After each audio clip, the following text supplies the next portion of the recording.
All right, welcome back, everybody, to the Ponder All podcast. As mentioned before, I'm joined by our guests, Paige Blaser, Alex Miller from the That's So Euphoric podcast, a podcast devoted solely to the amazing Sam Levinson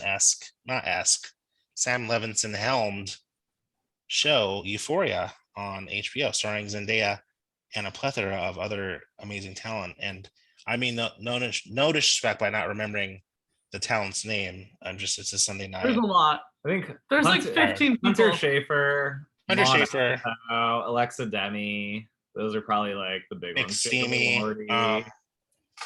Coleman Domingo. Coleman Domingo's killing it. A great supporting actor on that show. Sydney Sweeney. Sweeney. There are a lot of big names. There's just too many. Yeah, you're good. Her first name America, who plays Kat, or is it Kat or? Yeah, Barbie Ferreira. Mm-hmm. Right? Is she America Ferrera's sister, or no? I feel like they kind of look the same. Oh shit! I do not know. No. So. She's like Latina, so no. I mean, okay. So is America Ferrera. But... Yeah, cut this part out before we get canceled. I'm just kidding. It's Latin X. Whatever. Oh my God, calm down. There are so many things. So thank you so much for being here. I'm excited to keep this conversation going. I want to talk about how Sam Levinson, the creator, reciprocates the love of his fans for the show right back to them, because we have this terrible thing happen, which is called COVID, which affects everybody. And then as a placeholder / filler, he does two specials, part 1 and part 2, in between season 1 and season 2. Part 1 is called Rue, Trouble Don't Last Always. Part 2 is called Jules, Fuck Anyone Who Is Not a Sea Blog? A sea blob. Sea blob. A sea like a literal blob, Sorry. like from the sea. A sea blog. Okay, sea blob. Sorry. Blob. Like a blob. blob. Yeah. Like a creature. Gotta fuck that up. Blobby creature. But let's keep that blog. That'd be funny. Like a sea blog. That'd be funny. How long are these specials each? I remember I watched part 1 in the diner. Amazing stuff. Very good conversation. It's Rue basically having a super in-depth conversation that she has with her sponsor. And it felt like, not any other conversation, but it felt very real. And then there's a weird break where they both make phone calls and you find out more about their characters, which is exciting. Yeah. I didn't see part 2, Jules, Fuck Anyone Who Is Not a Sea Blob. There's my chance to, right? But what are your thoughts on filler? And I know that you two did episodes based on those fillers and specials. And what are your thoughts overall on that? Want me to start? Yeah, I mean, I, as a super fan, obviously, more so than Alex, I was like ecstatic because COVID was just fucking dull and nothing was happening. Nothing creative. Not just in Euphoria, just everywhere. Like, no one was creating jack shit. So it was great. Like you said, Sam Levinson, I don't even think it was just for the fans. I feel like that's what I love about the show. They're all such a family on set and they care for one another. And he like literally came out and said, like, I just felt bad that my crew didn't have jobs. Like, it was just awful to be like sitting on this huge project that I did so well on. And everyone, they depend on that paycheck for like season 2 and no one was like able to do anything. So it was out of like genuine care for their staff and just everyone on the project to be like, well, how can we like keep this going in a safe way? But also like for the fans, of course, like I'm sure that was a part of the process, but I think a part of it too was all of them are like a family on set and they really did want to keep telling the story. They were all just like dying like we are at home, not being able to create. When you're a creator and you can't do anything, can't leave, you kind of go crazy. Yeah, you just go insane. So I mean, a lot of it was really cool because Zendaya and Hunter Schafer were extremely involved in creating those episodes. And I think they just wanted the characters to breathe and live on and not have this like ginormous pause because they were all just dying to get back on set. So if anything, the 2 specials are, for anyone that hasn't watched, they're very different from season 1, but in like the best way possible. It was just a way to give more depth to 2 of the main characters in the show and to see the more serious side of what was going on in Mhm. season 1. And Yeah. Hunter was able to write the special 2, correct? Yeah, I think she co-wrote and maybe co-directed the second Um, one. I forget, she but she definitely was wrote. like She heavily wrote, involved yeah. in it. But Amazing. to like tack onto that, I'm a big fan of those 2 episodes, both because I think they're like the best episodes of that show, even though they're probably like the least like euphoric. Like they don't embody like what everyone associates with that show, like your like lovely purple lighting. But I think they're like the best like TV Check. episodes of that show. But I like them even more like structurally in that like you never really get that with a show. It's always just seasons. And they were able to like between seasons do like 2 like completely like character centric episodes just about one character that give you so much greater like depth of understanding of that person and where they're coming from, and then to have that like happen as like an aside and then you can move ahead with the plot after that in season 2, understanding these characters so much better. I think that's like super cool and something you wouldn't normally see like in a typical season of television or in a typical show structure. And I think that like definitely worked to its benefit. Mm-hmm. It's Like it was awesome. definitely by chance. It was not planned, but it, like you said, it worked. Yeah, I think it's to the benefit of the show that they were able to do that. So what do you anticipate for season 2? What are you excited about? What are the rumors? Oh, What are the theories? Let's talk about what you're excited about the most, and then let's talk about the rumors, and let's talk about the theories. I know there's tons of theories. I'm so excited I could throw up. Like I need Euphoria. So I'm more nervous than I am excited because everything we know so far, which is so little, like they do an excellent job of keeping that show on lock. There are like no spoilers. People try and get like photos of them filming, like it doesn't matter. Like you don't know what's going on. And the only thing we do know is that season 2 is extremely dark, and everyone says do not expect it to be like season 1. And I think that's what Alex just said about the 2 special episodes. I think this following season, if I were to guess, will be similar in that it'll be more deep, and just a little more serious, less fantastical. That would just be my theory. I don't know for sure, but I do think they're going to stray away from like the high school fantasy party vibes. I think it's going to be a little more deep. I think they're going to really go into each character, which each character is really going down a fucked up path. So I think we're just going to see like the nitty gritty. And I think that's going to be, I'm nervous because I think that's going to be really tough to watch. Interesting. I did not expect that. I'm slightly worried for that same reason. I think that that's probably accurate, and I think that it could turn out. I think it can and probably will turn out to be amazing. But that's like almost like not why I'm like into Euphoria. Like I like Sam Levinson has kind of like a like gonzo background. He kind of likes like weird extreme like cult cinema, and season 1 was infused with like all these weird like odd asides and like elements and like his like bizarre sense of humor sometimes. And I'm a little worried that season 2 will just be like super raw and emotional because I think it'll be amazing if it is, but I won't like it as much.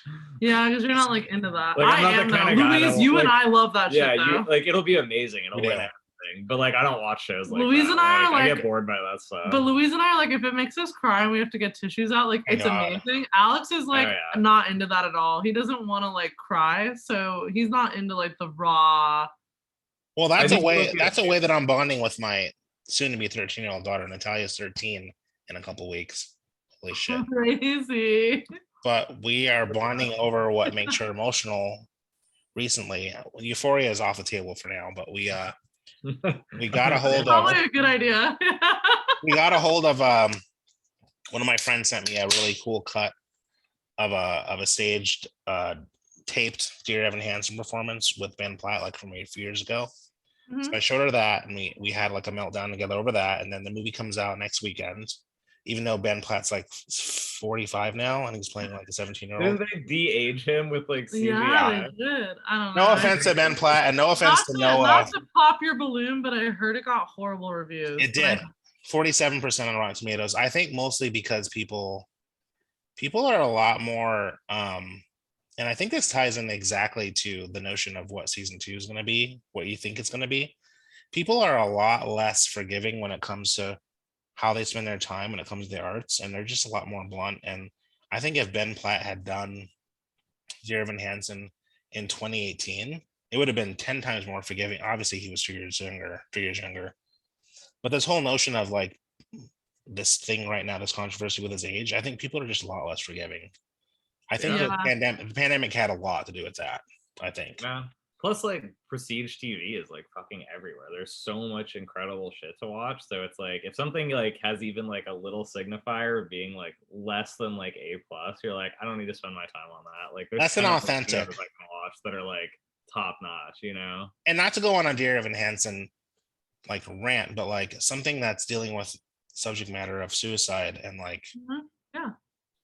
bullying and things like that, that has to be on par. There has to be a level of authenticity to it, and the fact that there's this like age drama going on, because the kids in Euphoria are all pretty much close to those ages. Like They are. They're teenagers. older. They're older, but they're enough. They're close enough to the story, and they've also experienced it. All of them talk about how like they can really bring their character to light, because a lot of them have experienced very like similar things in high school. Not like as dark, but just similarities of like growing up, being awkward, having social media. Like I know I can say this on here, but like there's many instances in the show where like they're getting dick pics when they're like 15. And it's like, to Alex and I, that's like what? Because we didn't even have phones when we were in high school. But for these kids, did, but we yeah, had, but like, they were razors. A grainy photo of someone's tits that was like this big, like, you know. It's Alex so used to look at grainy photos of tits like at lunch, and they'd be like, "Whoa!" Or like Alex was like looking at like Victoria's Secret magazines in the mail and getting excited. It's like now everyone has. Whoa. I mean, but now like you don't have to Wow. like sneak around and like get that. You just have it right in your hand, which is your phone. kids And are they're yeah. growing up at an alarming rate, and every time I try to, so me and Sarah, the audience knows my ex-wife, me and Sarah are pretty close, and we have our differences, but overall we're on the same team. And now we're dealing with like a not pubescent, or a preteen, tween, or whatever you want to call it. I can't even, she's not pubescent.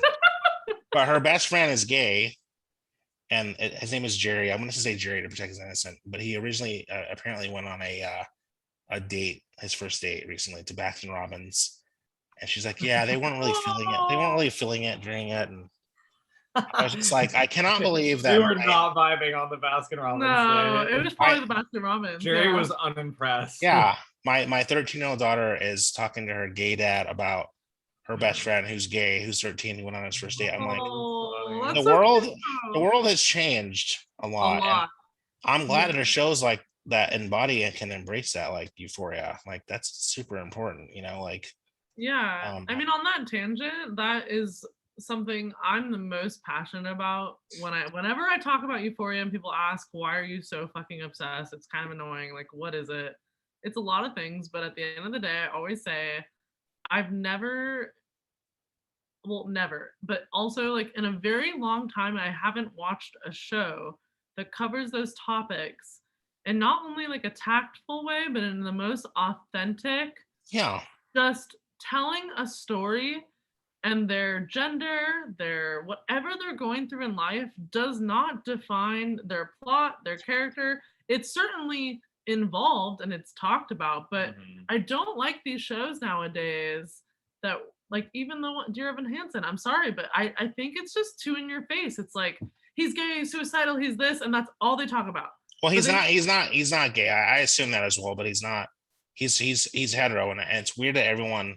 I even assumed it from the get-go that he was a gay character, which is also weird. That aside, yeah, any show, they just focus on those topics, but they don't care to elaborate. They don't care to just tell someone's story. Like, I like that Hunter Schafer's character Jules. You find out, of course, she's trans, but that's not her label in the story. Jules, that's like a blip. That's just a part of her life. And the way the story is told, it probably helps that, you know, once again, great, like, she was cast and she's also trans. Like, that's extremely helpful because she can contribute her life experiences and really tell it from a very authentic point of view. But she says, and so does Sam, like, they really focus on just them being characters and getting through high school. It's just not this like you could probably put it better into words. Yeah, I just would say that they don't like. I give Euphoria a lot of credit because they don't rely on tropes. Like no character is just a trope or a stereotype or like surface level. Like every character is like very well developed. There's a lot of like internal psychology and like development of like their characters and their background and what's going on with them. No one is just like the gay character or like the character like dealing with like this. Like no one is like the character with addiction or the character with suicide or this guy. Like they're all like more robust, like fully fleshed out characters. So no one just feels like a trope or like they don't feel like any like of the storylines or the characters have been like shoved in there to like cover the bases so that they're like, Yeah. oh look, we have like look, this we're character and this marketable. character. Yeah. Like, no one feels like shoved in there. They all like are there for a They're not like, oh, reason. we've got the one black actors, we got to cover that one diverse character. Like they don't do that. Right. It's very natural. Which is and- like kind of like a very like Netflix like original show type thing. They have to like have everybody in there and they're all just shoved in and no one really like gets super well developed. You don't really like necessarily care about the characters that much.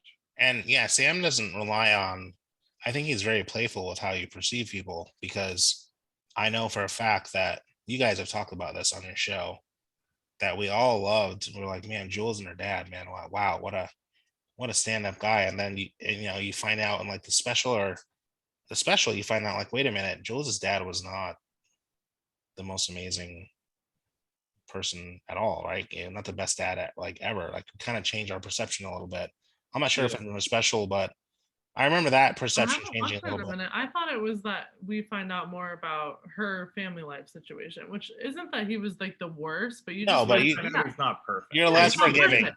No, But you're in right. the in the yeah. first 8 episodes, you're like, this guy's the best. Like Yeah, and then you have a little less forgiving oh, because he's a little more flawed. You're like, a little oh, more he made her human, like talk to her mom when her mom was he's- super abusive. right, Like, exactly. yeah, things yeah. like that. That's all. That doesn't happen in mainstream media at all. No. Either this person's a quirky Dwight yeah, Schrute. everyone's just the trope. It's like he's the good dad, so then he's just perfect. And it's like, well, no, like it's more like complex than that. He's a much more like realistic character. Like Yeah. he's great, but he still has. His I also, flaws. I think you've done a great job in a show if you can have characters that are villains, but you empathize with them and you want to like follow their storyline. Like you I mentioned, don't Nate. emphasize with them. I know you don't, but I do. I do. I know. Louise and I are similar. Like Because- I can yeah. find something in each Euphoria character in myself. Nate's the only one I can't, but every single person on that show, I can find a trait in my own personality where I'm like, ooh, I felt that or I've gone through that. So even though I don't like 100% relate, I can like look at that person and go, wow, like that's cool. I like feel for them. I want them to do well, even if they're so shitty. It's just a weird thing, and I think that's all like credited to Sam Levinson and like the way he's directed and created a story that everyone's super invested in. Yeah, I think the only redeeming quality I can find of Nate at this point is that he does think Well, he's about a other victim of abuse. well, but he also does think about other people's perspectives, right? He wouldn't be breaking into someone's house to try to protect something in his mind that's not even real. You know what He's I mean? one Like of my least favorite characters because he's terrible. I agree with you on that, but he's just like at this point he's like cartoonishly evil. Like I think he's one of the not to be overly critical, but that's kind of my role. But I think he's one of the weakest parts of the show because he's like laughably. Alex, evil. if I had an Like, HR, there are I would not- report you right now to my HR. like there are not many high schoolers that are like executing like these big plots about like I'm gonna get the police to like investigate this guy for like banging a minor, like, and I'm gonna blackmail him to like do this and this. Like he's like executing these like elaborate high level plots with like blackmail and the police Yeah. and like underage But I sex and think stuff. And it's like also- this is like a lot. Like he's printing out photos and shit. It's like it's a is. little like It is, it but gets a those little people borderline exist. unbelievable. I mean, do you think that his character kind of represents teens kind of growing up in the age that we are now, where all that's even available to them? Like the ability to not only Well- call out certain things, but also over exaggerate situations that aren't even Yeah. necessarily real. Yes and no. Yeah. I think it's also what we said before, which is we always comment that the show is very fantastical. I don't think it's meant to be taken. as seriously as it's portrayed. I think a lot of it has very realistic topics, but I think they also, like Alex said, paint the characters as these like, over It's the ve- top. Like he yeah, is the villain, and they let you know he's it's the it's villain. He's very not. it's very Shakespearean in a lot of ways. I took the kids to see Twelfth Night, Shakespeare Park, and Twelfth Night is about these two siblings that are twins, a boy and a girl, and they get shipwrecked and then separated for like a couple of years span, and the girl ends up acting like pretends to be a man in order to get a job, but she's constantly looking for her brother. And there's a lot of fucked up things that go on in the middle of this, but the characters are so over the top. And my children were there because someone at my job that I trained with as an actor in the troupe there in Spokane, and I wanted to meet him in person, and haven't been out much in a year, so I wanted What? You but were like clubbing every night during COVID? with my purple lighting. So they were able to follow along, but they were able to pick up on the nuances of like, this person is not a good person. They're pretending to be good. They're like over the top in their head. There's a real fucked up ploy in the middle of it that they were devastated by. And then all of that came out, and the two siblings find each other, and everyone in the audience is crying. And I'm like, Euphoria feels very Shakespearean. It's very kind of over the top, Yeah. but also relatable. I don't know who the Yeah. jesters would be. Villains. I feel like that's more Maddie though than Nate. I think Maddie's a character that people have really glorified and put her on a pedestal and obsess over her. And a lot of that has to do with her fashion, her look, her confidence. But That's Nate's girlfriend, right? Yeah, but at the end of the day, she's like a really shitty character. She's a shit person. She makes She did some terrible things to him. Yeah, mentally. and she's redeeming in certain ways, in my opinion, not Alex's. But I do think like when you're that young, you might act like that based on like her home life, things going on. Like I do think she's more redeemable. But that's a good example of what you're saying though, where like she's a really like shitty character, but people like young girls like love Maddie. She's one of the top characters in Euphoria, and she's not like a good person. She's not. She fucks with Nate. She makes him kind of the worst version of himself, and he's already bad to begin with. Well, they're horrible together, but yeah. She's also, you can go on and on, but I just was using that as an example of like what Alex was saying, where it's like, yeah, like some of these characters really are not great, but they work for the show, and Sam does a good job. So what do you guys? Oh, sorry, go ahead. No, you go ahead. I was just gonna say, if you want to talk about jesters, though, Euphoria does have its like odd, like little like. But isn't there the twins or two twins and Phoebe? Phoebe are definitely like the jesters. Like they're like the goofy ass like side characters that are kind of always around. What about the little drug like dealing kid that's like 12 and he's like less of a jester, but he is like a like weird little like surreal aspect. And Ashtray. Yeah. The fact that you can pull a performance. I mean, I think the actor is older than he portrays because man, he's like Ashtray's amazing. I love him. Maturity level is Alex loves Fesco and Ashtray are like the best. Yeah, they're such good characters. They're so much fun. I'm gonna chalk this up to being like it's semi Shakespearean-esque for sure, especially. Yeah, I do too. A lot of star-crossed lover shit going on. Dastardly villains. Romeo and Juliet is a heavy tone. Adults banging teens. That's very Shakespearean. A lot of that. But Rue and Jules are literally modern day Romeo and Juliet too. That's talking. They are. That's why they dress up from the get-go. It's ridiculous, like. Yeah. How I'm still waiting. I mean, not to get too personal, but there's only been a couple times where I've been swept off my feet. And when that happens to you, it's like nothing else matters. It's kind of ridiculous when it does happen to you, Yeah. So what are you two hoping? Where are you hoping the show goes? Like, let's talk big picture. We're going into season 2. We're coming out of COVID. Black Lives Matter is still a thing, but we're kind of like, we're not taking a pause, obviously, but like things have calmed somewhat. And so before the next big like apocalyptic thing happens, because it's coming. Before America burns to the aliens and zombies. What are you hoping? Trump's reelected. I'm just kidding. Oh God, that's a whole other podcast. What are you hoping for the show? Let's talk big picture and what do you want out of the next season? I'm so excited. I'm tipsy, but this is also pure honesty. Let's do it. I want the show to be fucking Huge. I want to interview every actor, every person on the show that works behind the scenes. Give me anyone and I would be happy to talk to them about Euphoria. I really too just want I feel like we have a really good shot with season 2 to grow our community, if you will, of fans that love the show. I think during COVID, we've been so lucky, not only with the 2 special episodes, but the fact that people who were not fans of the show before had all this time on their hands and nothing new was coming in. People are like, what the fuck should I watch? It's for the year. And Euphoria was a big hit. And so I think it's become weirdly this show that like everyone has seen. And Yeah. if they haven't seen it, they've heard about it. They know who the actors are. They're invested. Zendaya just won an Emmy. She's like killing it. She's in huge feature films. Hunter's killing it. Like all the casts are thriving. So even if you don't watch Euphoria, you're intrigued by what's going on in the actors' lives. So I personally, with all of that being said, I would like to see our fan base grow as much as we can.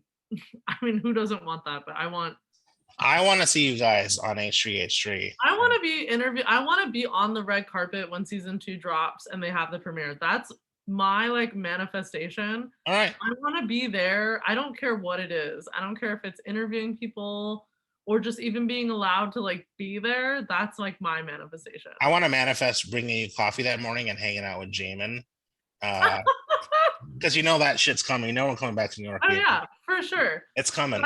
Alex probably has different goals in mind, but mine. Alex, what are you thinking? Yeah. What are you thinking, bud? Season 2, I'm excited for the music. I thought season 1 good. surfaced. Is Labyrinth back for? I found out about tons of great music that I didn't know from season 1, and I'm pretty heavy into music, so I'm definitely excited for that. And I'm excited to just love and hate the outfits. Season 1, I was passionate about everything everyone was wearing on that show, and that I either like absolutely loved it or thought it was awful. And not many shows like capture me that way. I just generally think most things are awful. But it's really polarizing, and I'm ready to like really get into like the love and hate of like the fashion. You two have helped me appreciate fashion so much more. Paige has seen how I've dressed over the years, and she's I will say this though, that last 6 months we were together, I stepped up my fucking fashion game. You did. I was like, yo, I'm matching. You did. You're really cute as fuck, Louis. Yeah. And then it's cute though. It's not that. It's just sometimes fashion can elevate. Like everyone wants to be elevated. And then fucking COVID happened. I'm like, oh, I'm wearing stretchy pants again. Yeah, same. I will say this: I did try on some jeans from yesteryear. Everything fits. It's a little more of a, but it still fits. That's not you my gotta case. like do the jump. Yeah. But you're lucky, man. On the bed, I can't say that for me. I've tried on stuff and I'm like, holy fuck. Oh man. Well, I'm gonna go ahead and end the show, but we're gonna do a 15-20 minute after I render this, just kind of like banter that I can plug in for advertisements, if that's cool with you guys, unless you have to go. Beautiful. Cool. We're here for but I just wanted to say, let's talk about where we can find your social handles. Are you on Twitter? Where are you on Instagram? Where are you on Twitter? And when can we anticipate your next episode? And TikTok, Instagram. Take your time to figure that out.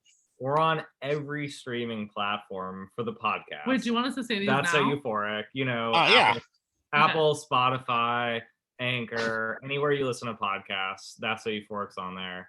Instagram is oh my god. So Instagram is _euphoric. Perfect. Find us there. That's our main. I'll say to everyone, that's the main source for like episode updates, what's going on. You know, everything that's coming up will be through Instagram. Check us out on YouTube too, though, because we have some weird, funny stuff that we can really only put on YouTube. Just like funky, like stupid videos. I love the video of it. And by the way, this year for Halloween, I cannot wait. Yeah, if you're like a deep cut, like that's a Euphoric fan, you got to go to the YouTube because that's where we have some weird stuff that we. What's the YouTube channel called again? I think it's just That's So Euphoric. If you search That's So Euphoric, go find. I'll look it up, but yeah, and on top of that, obviously did you already say we're on Anchor? Yeah, we're on every streaming platform for the podcast. Thank you, can find Anchor, us for the $13. Woo! And yes, Those motherfuckers pay, by the way. They pay. We are That's So Euphoric on YouTube as well. So if you just type What- in That's So Euphoric, all of our videos come up. What about your OnlyFans? That's coming this year. I'm just kidding. That's secret. Honestly, that isn't a bad idea. Oh my god. Euphoria themed. Oh my god. Yeah, Maybe, that's like, hot. I get 2% because I suggested it. Nate and Maddie roleplay. Yeah, no, you do. You'll get like some percentage. Ruin Julie roleplay. But Oh yeah, my god. I guess I could play. please Jules. listen, like, subscribe, do all the shit. We always say that in our podcast, but I would say Instagram's the best way to follow us and get updates. Well, Paige and Alex, I certainly miss you randomly walking by my apartment and screaming into my bedroom and seeing We if miss that too. seeing if I was or with not company, and I was like not, and you'd come up and we'd all drink and cry, and I wouldn't remember the next day, and then have to be like, did I offend anybody last night? You're like, why do you say that every time you get blacked out? That You is never something fine. I'm always also saying. is. You've literally never offended anyone or us. Maybe other people. We've all probably offended some people. but Fuck them. They're not here, right? Anyway, from the Ponder All podcast, I am Luis Garcia. I'm joined tonight by Paige, Blaser, and Alex Miller from That's So Euphoric podcast. We are hosted by Buzzsprout. I don't know who my next guest is. I'm so happy to be here. Thank you for everybody for participating in this show. And I'm rambling. I'm going to end it now, and I'll see you guys. After I render, I'll text you. All right, love you guys. Wait. This is what we do. So, do you have your drink?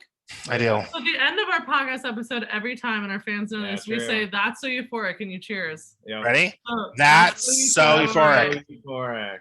Yeah. I don't have anybody to cheers. My ghost. Oh, cheers your camera. You're cheersing us. It's okay. I'll invite someone from Grindr over. All right, talk to you soon. I'll hit you up.